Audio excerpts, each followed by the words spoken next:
Seorang anak laki-laki baru pertama kali mengambil makanan di kantin sekolah, tapi langsung melihat keributan. Ada seseorang yang dengan sengaja menyerobot antrean. Anak itu bernama Wang Hu, murid pindahan dari Timur Laut. Tak disangka, di hari pertamanya masuk sekolah, dia langsung merusak pertemuan penting 3 klub besar. Pemimpin salah satu klub, Zhang Wenfeng, dengan penuh wibawa berjalan naik tangga. Ia berniat menunjukkan siapa bos di sekolah ini. Namun tak disangka, tepat saat itu tangan Wang Hu terpeleset dari lantai atas. Bagi Zhang Wenfeng, ini adalah penghinaan terang-terangan. Dia langsung murka karena menganggap Wang Hu sengaja menantangnya dan meremehkan klubnya. Semua anggota klub menoleh ke atas, ingin tahu siapa orang nekat yang berani bikin ulah. Dari situ, Wang Hu resmi dianggap musuh. Begitu Wang Hu turun dari lift, Zhang Wenfeng langsung memimpin anak buahnya mengejar. Karena belum hafal lingkungan sekolah, Wang Hu akhirnya terpojok di toilet lantai 2. Lari lagi dong, kok sekarang berhenti? Ejek mereka. Semua mengira Wang Hu akan minta ampun, tapi dia malah berkata santai. Kenapa? Mau minum bareng?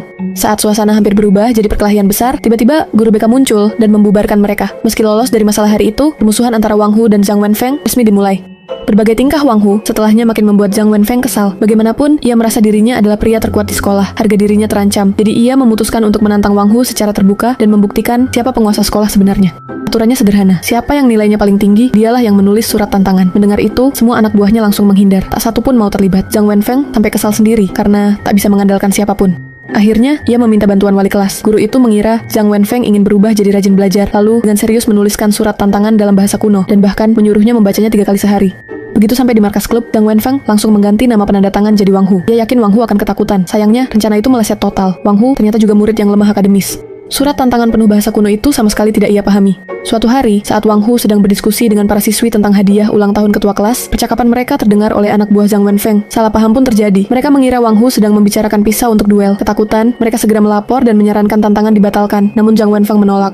Tantangan sudah terlanjur disebar. Mundur sekarang berarti mempermalukan diri sendiri. Maka selama 3 hari penuh, ia berlatih keras tanpa henti, bertekad mengalahkan Wang Hu. Sebaliknya, Wang Hu sama sekali tak tahu apa-apa. Ia bangun siang, santai, menyebut-nyebut nama gadis yang ia sukai, tanpa sadar bahaya sedang mendekat.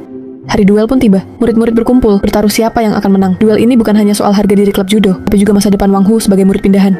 Lucunya, saat semua orang tegang, Wang Hu malah duduk santai di kelas sambil makan mie instan. Setelah kenyang, ia berniat tidur siang. Tapi keributan di luar membuatnya kesal. Aduh, ribut amat sih, nggak bisa tidur, keluhnya. Seseorang menjawab, kami mau ke dojo nonton duel. Begitu mendengar kata duel, mata Wang Hu langsung berbinar. Ia ikut para siswi berjalan ke dojo. Dan betapa terkejutnya dia saat tahu bahwa orang yang ditunggu-tunggu semua orang ternyata adalah dirinya sendiri. Jangan lupa bantu subscribe ya guys, biar tidak ketinggalan film dramatis ini.